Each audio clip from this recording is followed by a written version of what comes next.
All right, welcome back to the afternoon program for the GCVI Summit. For those that are interested in staying in session A, again, this will remain as the room that is noted on the agenda as session A. Session B, which is the CVC Development Workshop, will be across the parking lot in the Monterey Ballroom.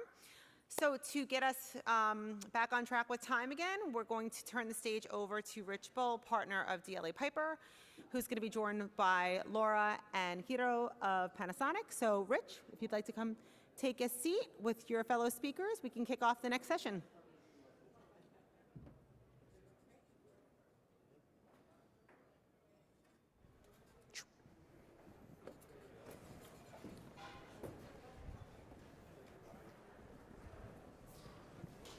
Oh.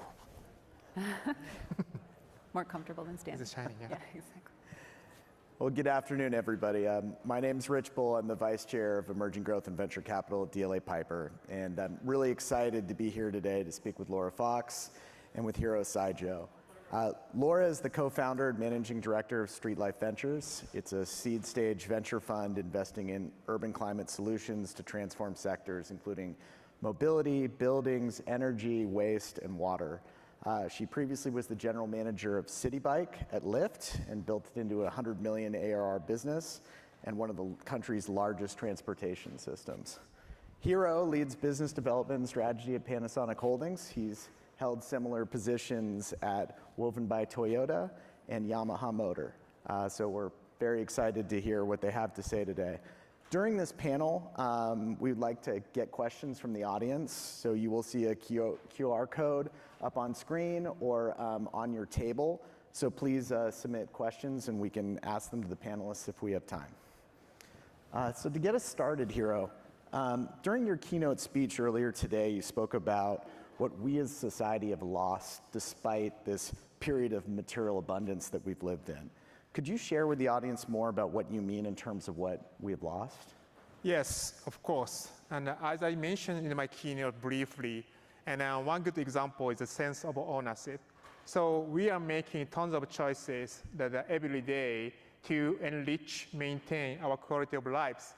But by optimizing the supply chain system or the production system, the distance from my understanding of the coffee or some consumable product in front of me to the producer of the content is very far. And I couldn't imagine who developed what kind of effort behind that to create the consumable product. That is kind of the isolation or disconnection between the producer and the consumer. That's created the loss of their sense of ownership. That's one of the keywords I'm always having in my mind when we want to do that. We got so many materials and enriched quality of the products thanks to the many effort in the production team and also the logistics team. But we couldn't have any experience to understand how big effort there, what kind of the workforce involved in that area. That's one of the things that when we made some decisions in the daily lives, we couldn't have enough responsibility. That's my point, that in terms of what we have lost. Yeah, and Hiro has talked a lot about how we focus on improving quality of life, and I've spent my career on that topic while generating alpha. And for Street Life, we focus on, cities are places where half of humanity lives, where we see 70% of emissions coming from, and we're also experiencing the negative externalities of climate in the here and now. So I think anyone who's from California in the room is experiencing atmospheric rivers, right? I live in New York City, we're experiencing a lot of flooding, Tokyo extreme heat, right? And so how do we actually solve for these negative externalities, and what does that look like? So we focus on those kind of core sectors that need transformation and that are going to also see this kind of largest amount of economic change in terms of $5 trillion to transition to net zero coming into the economy. So really focus on how you connect the dots to things that are good for people, good for businesses, and good for society and the planet. That's very interesting. In terms of social issues, like what social issues do you both believe have sort of emerged as a result of this material abundance? Actually, it's broad, of course. But one of the things that we are currently looking at is more about the spiritual thing. So given the too much optimization, I would say, or the sophistication, and made so many isolation between the people and the goods, people and the people. Then even we are 24/7 based, connected digitally, but so many people, even in Japan, not only the elderly people, but also the younger generation felt isolation. They are fully connected digitally, internet everywhere, but they feel, oh, I'm not connected. I'm not involved in the community. I'm totally isolated. This is one of the reasons why there are the significant suicide rate still in Japan, probably in the US or other part of the area. So having the much enriched the digital infrastructure or services, people got lonely. Why? This is one of the idea. Of course, it's broad. Probably Laura talk about much more about the environmental issue, but I'm looking at much more well-being, ikigai type of stuff. Ikigai is not new word actually in Japan. Ikigai is very much historical, traditional word to describe about how we can live better, well. That's why Blue Zone is one of the good example that we want to looking at. That is our view to see that. Yeah. I mean, the issues that we're looking at are climate and then kind of quality of life within urban areas. And I think a lot about almost stealth interventions. So how do you actually get to these outcomes while creating things that people really want? And Hiro and I first met when I was running City Bike, and I thought about it a lot when growing and building that business because, riding a bike is literally the most decarbonizing thing that you can do outside of walking when you think about your transportation mode share. But people don't choose to ride a bike because of the climate benefits or because they're saving congestion on streets. People were choosing to ride because it saves them time, it saves them money, right? It's healthy, great for mental health, and maybe number 10 on the list are those other issues. But really creating products that meet that pain point and that solve for core issues. So you talked a little bit about in your keynote about this .D and the .D initiatives. Could you share a little bit why you've developed the .D initiatives and provide some more details about what they are? Yeah, I changed my course to have this .D clearly. When I come up with this .D idea, probably 1 year ago, just after joining the Panasonic, I shared initial thought with my team members. They said, no, Hiro, this is not the great idea. But I stuck to that kind of idea because based on my experience in the Uber by Toyota and Yamaha, distance and then role and responsibility definition between the speedboat, like innovation team, like all of you guys, and the mothership who are waiting for some eatable fruits from that activities is very key. What kind of distance would be appropriate for that organization, and what will be the role and responsibility definition is not the single answer.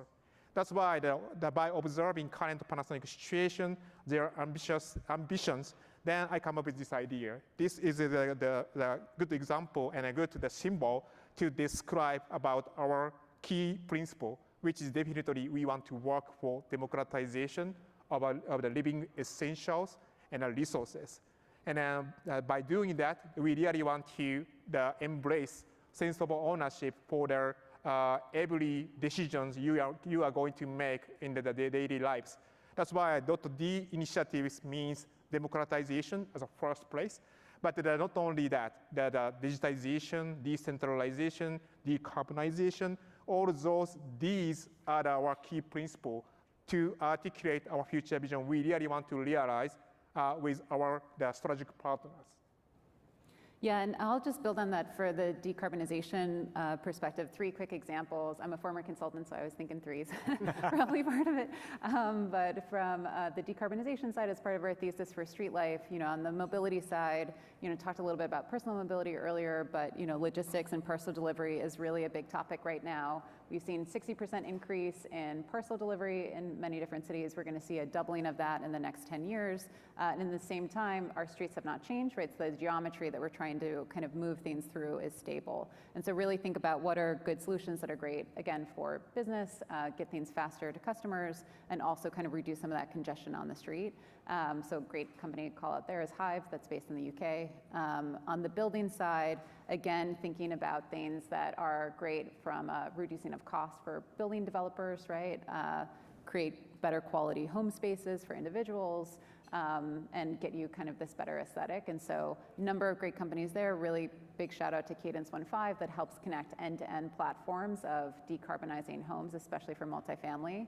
And then energy is a big topic. I feel like I've talked to everyone about energy that I've spoken to at the conference so far, because we are experiencing a lot of hard costs related to individual consumers and paying more and more for energy because supply is a bit limited, right? So when we think about increasing energy supply 44%, right, in the coming years, renewables 3x, and the fact that most of our energy is still dirty, there's a lot of room to kind of create lower costs for consumers and more reliable and stable energy and less blackouts.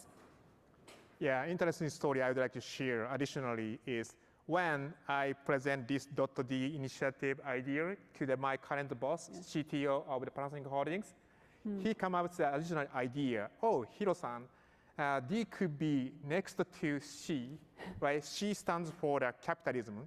We are going to explore what will be the next social system beyond capital.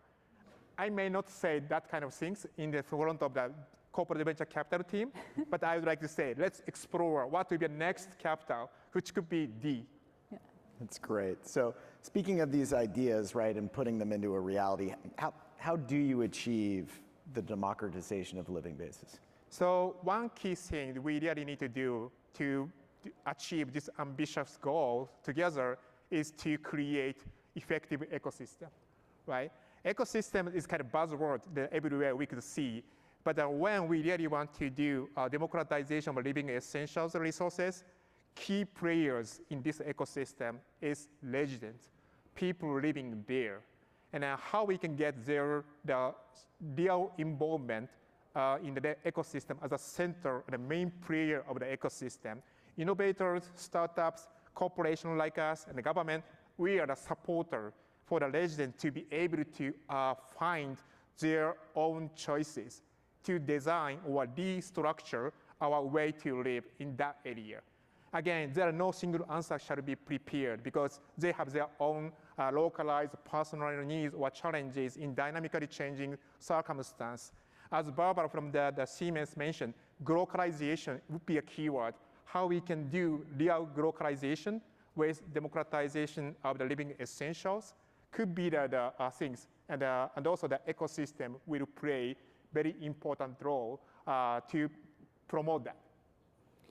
Yeah, and I think the size of the challenges that we're working on at the moment require almost ecosystem-based approach and thinking through who are the multiple players of a value chain that can come together and find value. And so water, I know philosophy of water, but water is such an interesting topic because it was incredibly abundant, but now 25% of the world is in water scarce areas. We're about to move to 50% of the world in water scarce areas by 2050. Less than 1% of Earth's water is fresh and accessible, right? So when we really think about how do we affect something that should be democratized, right, is at the base of Maslow's hierarchy of needs in terms of what we need on a day-to-day basis. How do we do that? And today, big infrastructure challenges around things like desalination plants, which are far too expensive for most people to build on a kind of standalone basis. But there's a number of, speaking about ecosystem and value chain, a number of startups that are working with desalination plants to create net new revenue streams so you can finance and put in place these life-critical systems. And so one of them is called Olefin Minerals.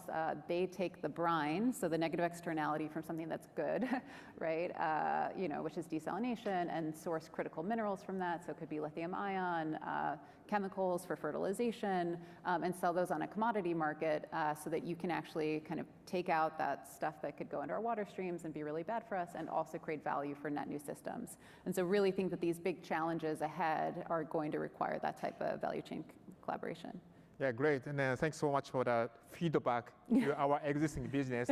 I said that the tap water strategy is already done, and then we populated so many the things like water to all over the world. But I realize now we have still many things to do.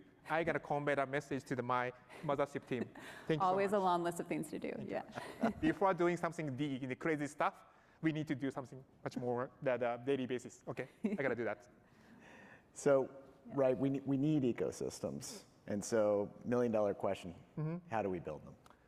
Yes, one thing is that, as I mentioned, and how we can design the ecosystem for the residents, and there are so many variety of their needs from them. That's why it's complicated and time-consuming work. But more importantly, how we can embrace real partnerships to support that ecosystem to run continuously, to create the new way to live. Is not 100-meter sprint race, it's marathon. So that's why the real partnership must be embraced everywhere. And probably the people in this room may have some experience to work in the corporate venturing activity. We call it partnership, but I would say 90% of so-called partnership is just vendor-vendee relationship. It's zero-sum game, 1 + 1 = 2, maybe less than 2. Real partnership, I really wanted to work with all of you to create and promote is 1 + 1 > 2. How we can give first what we have today in the corporation, maybe some resources, human capital, or technologies, and on the table. Now we can discuss how we can make 1 + 1 > 2 with the things that the other people may have. That is one of the key to create the ecosystem, but I don't know the answer yet. So, incredibly hard, incredibly time-consuming. It's going to take a lot of investment and a lot of collaboration. Yeah, definitely. So I just received a question from the audience, so I wanted to bring that into play here. So what are some of the biggest challenges that Panasonic is looking to address, and can you share some perspectives with us? Ooh, biggest. We have so many problems to solve, actually. Okay, probably based on my experience to work in Yamaha and even by Toyota before joining Panasonic, and then its advantage and opportunity and also challenges Panasonic is currently having. As I mentioned, 2 broad product lineup and product offering they are currently having. And then they have been successful decades ago by invention, not innovation. That's why there are too much focus on technology. For me, technology is still a very important enabler, but we need to spend more time to explore new combinations. Enabler would be for me, is a new color to be added to the palette. But by having the red and the blue, we have opportunity to blend those 2 different colors together, become purple. I had a similar analogy. I used this similar analogy when I was in the urban. I believe, George, you know very well about that. So how we can weave 2 different color strings together to become beautiful fabric. That kind of the things. Panasonic has been too much successful in the invention era. That's why they're not enough confident to do innovation type of play. Yeah, and just to build on that, I mean, it's like how to do innovation, how to engage partners in a way that goes far beyond yourself, and where if you were to try to replicate and build that yourself, it'd be incredibly expensive. You know, I mentioned earlier we met when I was running City Bike, and this was a core part of the strategy for that, and that when I started, I was called crazy for thinking that we could grow the net number of people in New York City who are riding a bike. People are like, oh, that's over. There's like, you know, fully, you know, market is saturated. And, you know, had to do a lot when I started about turning around the business and kind of some core business fundamentals, but then focused on top line growth and how do you get people to ride a bike for the first time, because it's addictive once you do. And so did that through, you know, standing up teams that focused on business level partnerships, policy partnerships, neighborhood-based partnerships, so micro grants to neighborhoods across the city who are already working with community members to get them on a bike for the first time. And I think, you know, following the data, we took it from 400,000 people over 4 years, 400,000 people, unique riders, to 1.5 million unique riders, less than 40 million in ridership revenue to over 120 million in ridership revenue. And so these kinds of extension and ecosystem plays to engage more people in the mission and core of what you're doing, I think can really bring back a lot of value to the core of the business. Yeah, definitely cities will be a very great place for us to scale that new way to live or other innovation shall be demonstrated and tested and validated, and also that another scale will be coming up. But we're gonna start to build the innovation ecosystem in Japan, and not in Tokyo, not in the Osaka, and that will be the small rural city in the Hokkaido. And as I mentioned in the keynote, Japan is one of the leading countries facing a lot of the social challenges. And people living in the Hokkaido small town is eager to get real solution in place. They are ready to get that. Now, compared to the other part of Japan, they are still thinking about nice to have type of stuff, but people there is much, much serious than the other area. So that's why we are going to build small scale ecosystem in the Hokkaido. And tomorrow we will have a private session. It's invitation only. If you want to get involved in that discussion, please stop by our booth and then just outside of this room. And then we really want to make action, not just discussion or talks. That's important, but we really want to make that an action by putting ourselves in the city and in the space they are living, and they are facing real problems today. And of course, the people and also the teams that you may have in your portfolio companies, welcome to come to there to demonstrate their potential values. That will be also the opportunity for your portfolio companies, your company's business to scale globally. The Panasonic and the other established corporations has the resources to support those meaningful innovation to be global and at scale. Oh, well, thank you both very much, Hiro, Laura. Really enjoyed the conversation, and we do really encourage everyone to come tomorrow. I think what makes this community great is the collaboration and partnership aspect of it. So thanks again. Cool. Thanks, Rich. Great. Thanks so much. You.